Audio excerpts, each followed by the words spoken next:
Break के बाद आप सभी का स्वागत है मंडी.com में। इस शो के जरिए हम देश में बेहतर करने वाले किसानों की कहानी तो आपके सामने लाते ही हैं, मंडियों का हाल भी बताते हैं। और इसी कड़ी में जब हम कानपुर पहुंचे तो वहां का हाल कुछ अलग ही दिखा। किसानों को बेहतर भाव मिलने में सबसे बड़ी मदद शहर की मंडी से मिलती है, लेकिन उत्तर प्रदेश के कानपुर शहर की मंडी तो है, फिर भी यहाँ के किसानों को इस मंडी का खास फायदा नहीं मिल रहा है।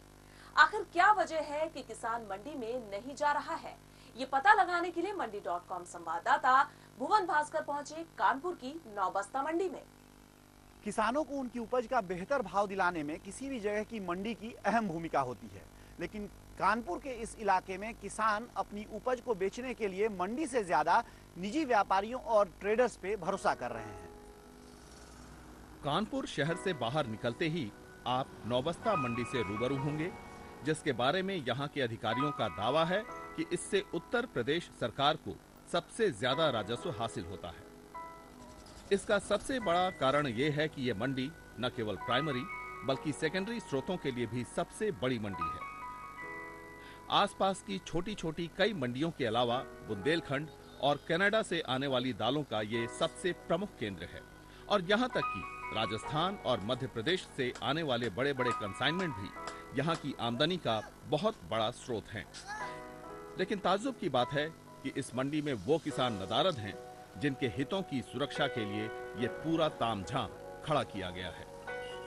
मंडी है, गल्ला मंडी है, लेकिन यहाँ जो है कोई गल्ला मंडी जो है ले जाता है तो वो लोग बनाते लेते नहीं है, और लेते हैं तो बहुत जो है गांठी काटते हैं। अब भाव जो है 1000 के 1100 का जो क्वालट है, और इनमें यहाँ जो है तमाम अर्दा करदा ओदी गीली सब काट के उसका जो है आधो कर दिया। और जो उन व्यापारी फिट है उनसे उनका माल खरीदे थे। मंडियों में किसानों के न जाने के जो कारण किसान और व्यापारी बताते हैं, इनमें कुछ बुनियादी ढांचे से जुड़े हैं तो कुछ ऐसे गंभीर आरोप हैं जो आपराधिक भ्रष्टाचार के दायरे में आते हैं। लेकिन क्योंकि हम स्वतंत्र सूत्रों से इन आरोपों की पुष्टि नहीं कर सके, इसलिए हम इसके मूल कारणों की जांच की जिम्मेदारी स्थानीय प्रशासन पर छोड़ते हैं। अलबत्ता हम आपको वस्तु स्थिति से जरूर अवगत कराएंगे। मंडी न जा सकने के कारण इस इलाके के किसान अपनी धान और गेहूं की उपज निजी मिलों को बेचने के लिए मजबूर हैं। यहाँ उनके पास न मोल भाव की सहूलियत है और न ही बाजार के विकल्प की। तो है एक छोटा सा कारखाना यहाँ पे है, वो उसी में जा करके बेचते हैं, जो औने पौने दाम में बिकता है उसी से हम लोग काम गुजारा करते हैं। मंडी नौबस्ता में है, वहाँ पर ले जाओ तो वो लोग जो कहते हैं गीला है, इसमें कचरा है, ये वो वापस कर देते हैं, तब हम लोगों को दोबारा खर्चा उसका ट्रैक्टर का खर्चा देना पड़ता है। हमने जो है महीन वाला बोया था, और ये धान जो है बाजार में इसका चावल बहुत महंगा बिकता है, मगर जो है यहाँ मिल ले जाओ तो सबका एक ही रेट लगाते हैं, वही 10 साढ़े 10 और चावल इसका बिक रहा है इस समय 3500-3600। इसलिए जो है लगा है कि वहाँ देंगे जाकर तो 10 साढ़े 10 में बिकेगा। अब इसको जो है हम ही जो है मिल ले जाके कुटाएंगे, फिर बाजार में जो है इसको प्राइवेट बाजार में इसको बेचेंगे चावल। जो लेवी गवर्नमेंट की है उससे मिल वालों की सेटिंग होती है, क्योंकि पर साल हमने जो है ना पेपरबाजी भी करवाई थी, तो जो है अंत में जो शुक्ला जी हैं यहाँ के ना अधिकारी, तो उन्होंने हाथ जोड़ के हमसे कहा भाई जो है हम लोग मिल से ही लेते हैं, मिली में आप जाके धान दो।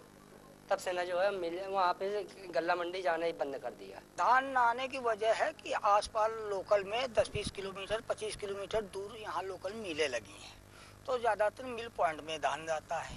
यहाँ जो धान आता है तो अकाउंट पे चेक की वजह से कोई धान यहाँ न लाता है मंडी में, और कुछ दिक्कतें आती हैं। मंडी में भाव नहीं मिलेगा, किसान के यहाँ मिल में भाव उसको सही मिल जाता है। उसकी वजह है कि मंडी से जो मिलर ले जाएगा उसको भाड़ा लगेगा, आड़त लगेगी, तुलाई लगेगी, और वहाँ डायरेक्ट यदि किसान पहुँच गया तो उसका वो ले लेते हैं, उसको वो पेमेंट करते हैं। किसानों और मंडी के व्यापारियों की बात सुनने के बाद ये समझना और कठिन हो गया है कि आखिर मंडी में किसानों का नहीं पहुंचना उसका भला कर रहा है या बुरा। उस पर मिलों का दावा सुनने से तो यही लगने लगता है कि ये मिलें किसान के लिए उपज अच्छे भाव पर बिकने का भरोसा है। 25 से 30 किलोमीटर आसपास के एरिया के धान आते हैं, और यहाँ ज़्यादातर 3 वैरायटी के धान हैं। एक बोलते हैं उसको हाइब्रिड, और दूसरा होता है राधिका और सरबती। कम से कम 1450 रुपये रेट है कामन का। अब उसमें जैसे सरबती है तो और ऊपर हो जाती है, ज़्यादातर किसानों से हो जाता है। जब नहीं होता है तो फिर मंडी से ट्रेडिंग होती है। कुल मिलाकर हमें यही लगा कि किसानों का कोई संगठन तो है नहीं कि वो अपनी उपज के अच्छे भाव के लिए सौदेबाजी कर सके। मंडी में कई अनियमितताएं हैं। ऐसे में वो मिल पर अपनी उपज बेचकर झंझट से बचना चाहते हैं। लेकिन इतना तो तय है कि मंडी की नीलामी प्रक्रिया में शामिल न होने से किसानों को उपज का सही भाव पता नहीं चल पाता। ऐसे में किसानों के लिए मुनाफाखोरों और जालसाजों से बच पाना बड़ी चुनौती साबित होती है। अपना माल लेकर जाते हैं, उनको दिखाते हैं कि साहब हमारे पास ये माल है, देखिए, तो कौन भाव बताया उसी भाव में बेच देते हैं। तो सब तरह के माल का एक ही तरह का भाव नहीं, भाव अलग अलग है। मोटे पतले का अलग है और गीला उदे का अलग अलग हिसाब है। हाँ, लेकिन बाजार में क्या भाव मिल रहा है ये आपको पता होता है? ये नहीं मालूम हो पाता है।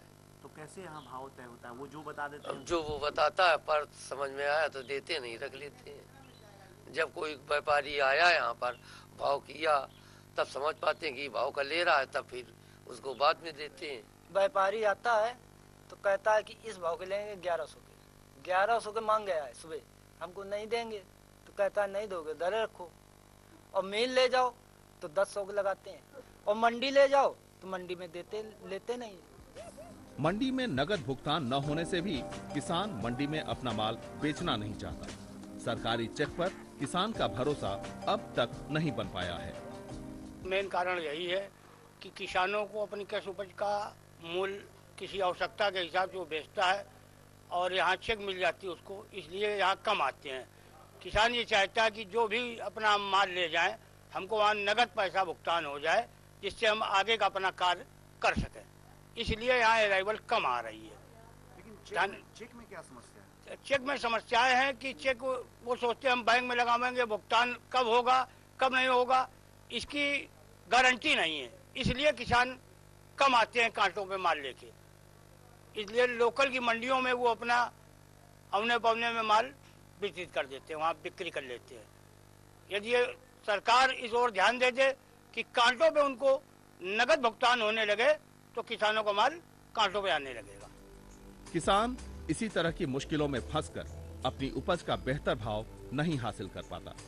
धान और गेहूं का सरकार ने भले ही न्यूनतम समर्थन मूल्य घोषित कर रखा है, लेकिन कानपुर की नौबस्ता मंडी में किसानों को ये मूल्य भी मिलने का भरोसा नहीं है।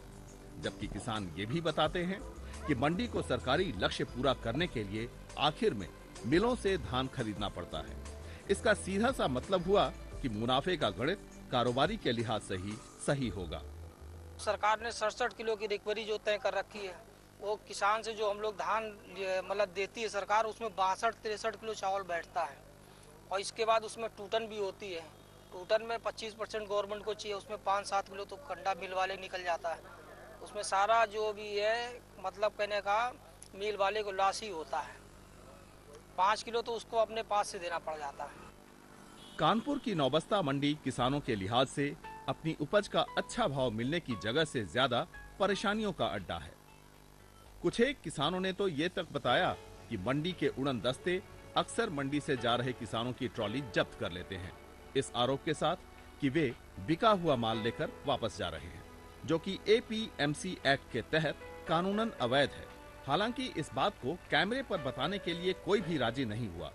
बहरहाल वस्तु स्थिति जो भी हो, इतना तो तय है कि कानपुर के इस क्षेत्र में किसान मंडी के फायदों से वंचित हैं और ऐसे में उनके हितों को सुरक्षित रखने के लिए प्रशासनिक हस्तक्षेप जरूरी है।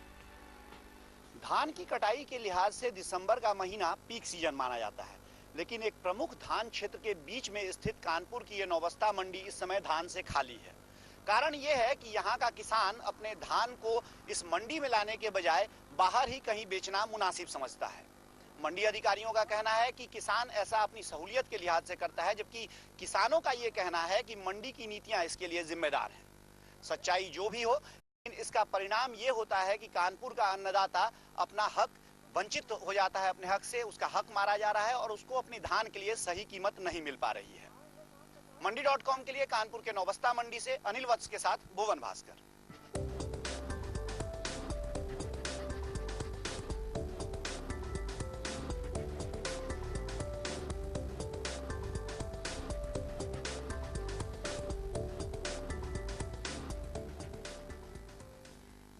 हो गया एक और छोटे से ब्रेक का। ब्रेक के बाद हमारे साथ होंगे NCTX के सुरेश देवनानी।